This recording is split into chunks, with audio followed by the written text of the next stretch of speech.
Happy Friday.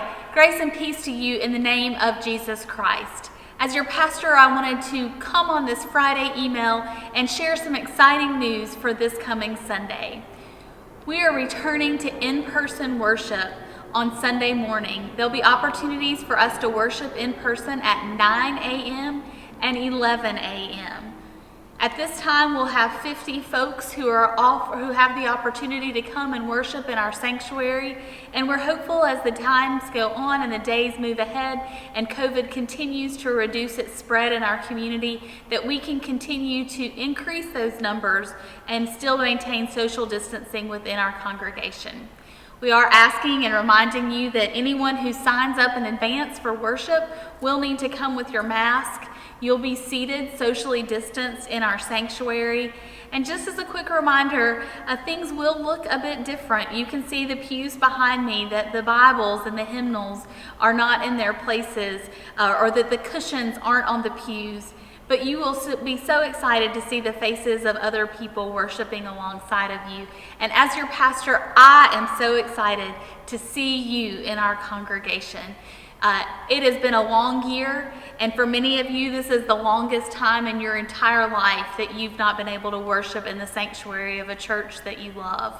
And so it is my great joy and thanksgiving that our numbers in Gaston County are such that we can hold in-person worship. I'm grateful for your patience as we've journeyed together. I'm grateful for the work of our reopening team who've tried to make this a safe process throughout this last year, and I look forward to seeing you when you're comfortable and ready to come to worship. Again, if you're planning to come, make sure you sign up either for the 9 a.m. service or the 11 a.m. service. And you need to arrive about 15 or 20 minutes before the worship service to allow ample time for you to be seated. So I look forward to seeing you in worship, and knowing that we'll continue also to worship online. The other thing I'm really excited about on Sunday is we have a 6 o'clock church council meeting with a charge conference with our district superintendent, Reverend David Christie. For the last 2.5 years, I believe, we have heard the word transformation journey in our congregation. It was something that was presented to us, an offer, an opportunity, and it's quite an honor to have been asked to be a part of this. When we first got the word and the opportunity, the leadership sat together and decided whether it was something we would be interested in. We learned more about it, and then we presented it to church council, and everyone said yes, they'd love to continue to explore this opportunity.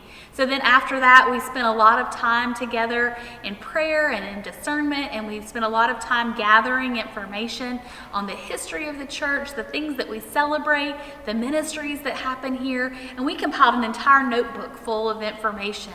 And then we held meetings where people were interviewed individually by friends and colleagues in the conference, and they were there to celebrate the ministries of Myers Memorial and hear more about what was going on.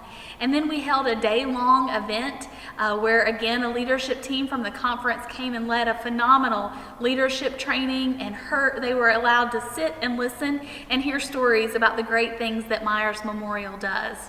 Again, I forgot to remind you that even before we held those things, we had a Bible study. I preached a sermon series. So we have been talking about transformation journey for quite a long time. One of the things that happened right before the shutdown in COVID was a written report by the team who had visited our church. And they came up with 5 recommendations of ways that we can continue living into the community of faith of Myers Memorial United Methodist Church that we are now, but ways that we could be even better and more effective in our ministry in the days ahead, so that we could continue to celebrate Jesus' love and continue to meet the needs of our community. And so they presented this report to us, and we were shut down in worship, and we weren't able to pass out that report as we had planned to do. And then COVID came, and for a year, we kind of had to put off our next step for the transformation journey because we physically just could not be together with each other, and we were trying to navigate other things. And so since the beginning of this year, we have revisited transformation journey, and hopefully you've heard about it and you've read about it and you've received a copy of the report. And this Sunday, we have the exciting opportunity to decide whether this is where our church is ready to work in the next few years. These 5 recommendations aren't saying that we're bad. They aren't saying that things are wrong. They're just saying, let's help this church be the very best that it can be for the community that it is situated in. And so on Sunday night, each and every one of you are invited to join a Zoom meeting at 6 p.m. Where you can come and hear more information, a reminder of everything that has already been shared with you. You can ask questions if you have them. You can share your voice and your opinion on what you celebrate or where you might have curiosities or concerns. And then we'll have a vote together as to whether this is the direction that our church will be going for the next 3 to 5 years. Again, friends, I'd like to remind you this has absolutely nothing to do with what's going on at a general church level, at a worldwide United Methodist level. This is just about Myers Memorial, and Myers Memorial being the best that she can be for the community that we live in. So these 5 recommendations are just offerings for us to work on.